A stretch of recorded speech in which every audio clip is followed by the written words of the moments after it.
निक्की को दूसरों का मेकअप करना अच्छा लगता था। 12वीं के बाद पढ़ाई हो नहीं पाई, लेकिन ब्यूटिशियन का कोर्स उसने जरूर कर लिया। पिता की मदद से निक्की और उसकी बहन ने एक ब्यूटी पार्लर भी खोल लिया, लेकिन सब कुछ अब खत्म हो चुका है। नमस्कार, मैं हूं आशीष त्रिपाठी आपके साथ। मां मंजू कहती है कि मेरी बच्ची ने मुझे सूट सलवार ला कर दिया, मेरी आईब्रोज उसने सेट की। मैं उसे कह रही थी कि अब मैं बूढ़ी हो चुकी हूं, ऐसे ब्यूटी ट्रीटमेंट की मुझे कोई ज़रूरत नहीं है, लेकिन वो एक नहीं सुनी। वो बस पीछे पड़ जाती थी और मेरी लाडली, मेरी खूबसूरत बेटी निक्की, जिसकी अब बहुत याद आती है। निक्की के छोटे भाई अतुल के मुताबिक परिवार को यह पता था कि बहन को किस किस तरह से टॉर्चर किया जा रहा है।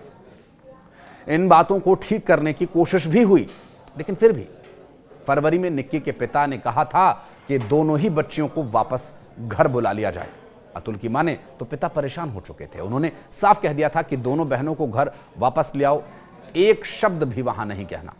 इसके बाद 2 महीने तक दोनों ही बहनें अपने मायके में रह रही थी और बाद में मामला गांव की पंचायत तक पहुंच गया और फिर वहां पर विपिन ने माफी मांगी और फिर मामला सेटल डाउन दिखाई दे रहा था। और उस दिन को याद करते हुए निक्की के अंकल ने कहा कि विपिन ने मेरे भाई के पैर छुए, माफ़ी मांगी। उसने बोला था कि वो फिर कभी हाथ नहीं उठाएगा। हमने उनके साथ फिर निक्की और कंचन को भेज दिया, विदा कर दिया। हम गुर्जर समाज से आते हैं। जब हम बेटियों की शादियां कर देते हैं, जब शादी करके बेटियां घर चली जाती हैं अपने, तो लोग तरह तरह की बातें करते हैं। दरअसल वो ये कहना चाह रहे थे कि जब बेटियां विवाहित हों और वो मायके आकर के रहें, तो समाज में तरह तरह की बातें होती हैं। ये तो लगभग हर समाज में स्थिति है। और उन्होंने कहा कि ये फिर इज्जत की बात आ जाती है, समाज में मुंह दिखाएंगे कैसे, ये सब बातें होने लगी थी। निक्की बहुत समझदार थी। उन्होंने कहा कि बाद में कभी कोई शिकायत नहीं आया। और बताया ये भी जा रहा है कि दिसंबर 2016 में निक्की की शादी हुई थी और उस समय उसकी उम्र सिर्फ 18 ही साल थी और उसकी बड़ी बहन कंचन की शादी भी तभी हुई थी। विपिन ने निक्की का हाथ थामा तो वहीं कंचन का साथ रोहित भाटी को मिला। दोनों ही सत्यवीर के बेटे थे, जो खुद एक किराने की दुकान पर काम करता था, यानी दुकान उसी की थी, दुकान चलाते थे। निक्की के अंकल ये बताते हैं कि दोनों ही बहनों की शादी बड़े ही धूमधाम से हुई थी। पिता ने 80 लाख रुपए खर्च किए थे। अब पिता ने तो बच्चियों के प्यार में इतना पैसा खर्च कर दिया, लेकिन बदले में उन्हें मिला क्या? सिर्फ दर्द। देखो बेकसूर कैसे है, जो अपनी पत्नी को छोड़ के भाग रहे हैं, माँ भी भाग रही है, बेटा भी भाग रही है, माँ पोतन को लेकर जा रही है, पोती को घर पे छोड़ के जा रही है, पोती को और एक बहू को, और वो जली पड़ी है, वो घर छोड़ के फरार हो रहे हैं। तो कैसे मान लूँ मैं कि वे निर्दोष हैं? जलती दिख रही है सारा, माँ चुटिया को पकड़ के पिटवाती है, तो वो कैसे दरिंदे, ऐसे दरिंदों को जला देना चाहिए? ये क्या है? ये तो मेरे साथ 2016 में मैंने शादी करी थी, नोटबंदी में एक मीडियम साइज की शादी करी थी, ना अच्छी ना बुरी, बढ़िया तरीके से बिटिया विदा करी और शादी में स्कॉर्पियो दी थी, छूचक में बुलेट मोटरसाइकिल दी थी। सरकार कहती है जी बेटी बचाओ बेटी पढ़ाओ, ऐसे दरिंदे रहेंगे तो कौन बेटी को पढ़ाएगा, कौन पालेगा? उसके बाद भी लगातार दहेज मांगते रहे। देखो दहेज से थोड़ी पूर्ति होगी, अपनी कमाई से पूर्ति होगी। बेटा, जो बेटी होती है, बाप उसके लिए तादाद से ज़्यादा लड़ता है। बढ़िया स्कूल में मैंने DPS में बच्ची पढ़ाई है और उनका पार्लर मैंने खुलवाया 1.5 लाख दे के, जब ये दरिद्र कोई काम नहीं करते थे। मैंने कि बेटा अपने बच्चे ने पढ़ाओ, इनसे कोई मतलब नहीं है। अब ये तो कुछ भी कहता, उसका बेटा खुद गवाही दे रहा कि मेरी मम्मी को लाइटर से जलाया, दादी ने तेल गिरा। वो मौजूद है वहाँ, बच्चा 6 साल का बच्चा है, एक्टिव है बहुत। निक्की के पिता अब भावुक हैं, अपनी बेटियों को याद कर रो रहे हैं। वे कहते हैं कि मेरी बेटियां बस काम करना चाहती थी, उन्हें अपने पैरों पर खड़ा होना था। ब्यूटिशियन का कोर्स करने का फैसला उन्होंने किया था, मैंने उन्हें सपोर्ट किया। 2 साल पहले उनका कोर्स पूरा हुआ और फिर मैंने पार्लर में AC लगवाया, जिससे कि ठीक तरीके से काम हो और बाकी कुछ साजो सामान जो भी जरूरत लगा वो करीब 1.5 लाख रुपए दे करके पूरा करा दिया। निक्की ने मुझे कभी नहीं बताया कि वो परेशान थी। कंचन ने भी कुछ नहीं कहा। अब पिता को तो कुछ पता ही नहीं था, लेकिन निक्की के रिश्तेदार मनोज ये मानती हैं कि ब्यूटी पार्लर खुलने के बाद से ही ये सारी दिक्कतें शुरू हुई थी। वो बोलती थी कि बहनों ने उस पार्लर से अच्छा पैसा, अच्छी अर्निंग शुरू कर दी थी। ऐसे में विपिन ये चाहता था कि वो जो भी कमा रही हैं वो ला करके अपनी सास यानी विपिन की मां को दे दें। अब इस वजह से उसने मारपीट करना शुरू कर दिया। इसके ऊपर जब भी निक्की को अपने पार्लर के लिए कोई सामान खरीदना होता तो सारा पैसा उसके पिता देते थे। निक्की का छोटा भाई अतुल भी ये कहता है कि इन लोगों ने कभी सीधा पैसा मांगा ही नहीं, बस बहनों को मारते पीटते थे। हमें ये पता था कि उन्हें परेशान किया जा रहा है और किया जाता रहेगा।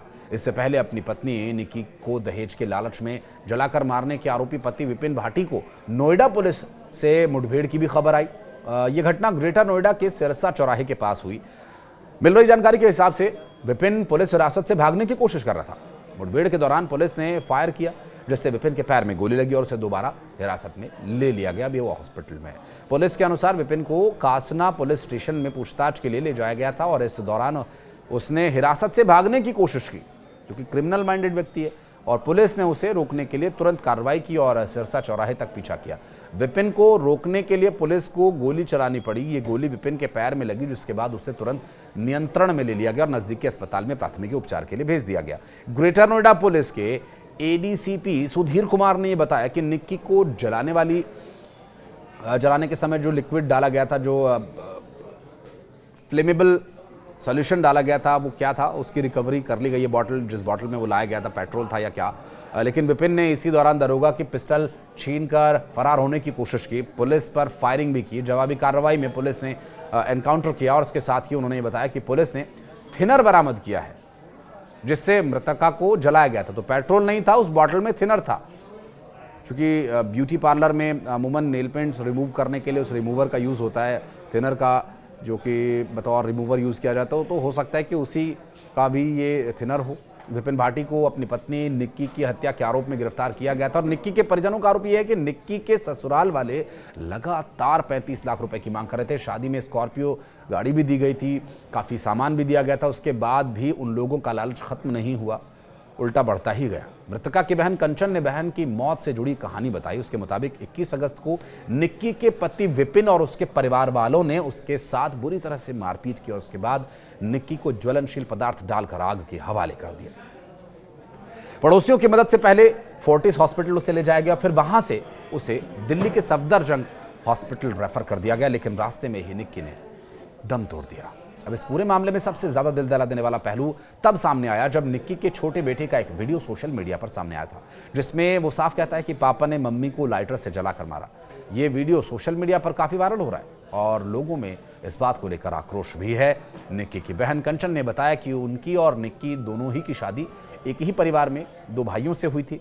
रोहित और विपिन ये दोनों भाई हैं। परिजनों का कहना है कि दोनों बहनों को शादी के बाद से ही लगातार ससुराल में प्रताड़ित किया जाता रहा था और कई बार पंचायत के जरिए समझौता करने की कोशिश की गई कि भाई ठीक है, 2 बेटियों की जिंदगी का सवाल है, इनका जीवन ठीक तरीके से चलता रहे, थोड़ी बहुत परेशानियां होगी तो सह लेंगे। लेकिन ससुराल वाले थे कि मानने को तैयार ही नहीं हुए। पुलिस ने इस पूरे मामले में तेजी से कार्रवाई की और कासना थाने में मृतका की बहन की तहरीर पर पति विपिन, जेठ रोहित और सास दयावती और ससुर के खिलाफ मामला दर्ज किया गया। ससुर का नाम सतवीर बताया गया। तो वहीं आपको यह भी बता दें कि निक्की हत्याकांड मामले पर अब राष्ट्रीय महिला आयोग ने स्वतः संज्ञान लिया है। आयोग ने उत्तर प्रदेश के डीजीपी को लेटर भेज करके सभी आरोपियों की तत्काल गिरफ्तारी और 3 दिन के अंदर पूरे मामले की विस्तृत कार्रवाई की रिपोर्ट देने के लिए भी कहा है। साथ ही पीड़िता के परिजनों और गवाहों की सुरक्षा को सुनिश्चित करने का भी इस पूरे मामले में महिला आयोग ने संज्ञान लिया है और यूपी महिला आयोग भी अब इस पूरे मामले पर गंभीर है। बेटी को न्याय दिलाने के लिए निक्की का परिवार लगातार प्रशासन पर दबाव भी बना रहा है और इस बात को लेकर आक्रोश भी प्रकट कर रहा है कि अब तक इन लोगों के खिलाफ सख्त कार्रवाई क्यों नहीं की गई। हालांकि अभी वो पुलिस हिरासत में है और अब न्याय की मांग परिवार कर रहा है। इस पूरे मामले की घटना की बात सामने आने के बाद एक बात तो जाहिर है कि परिवार में सामंजस्य बनाकर चलना बहुत ज़रूरी है। अगर किसी बात को लेकर खटपट है तो शायद उसे बातचीत से हल किया जा सके, लेकिन इस तरह का कदम उठाना, इस बारे में कुछ कहना चाहें तो कमेंट सेक्शन में बताइए।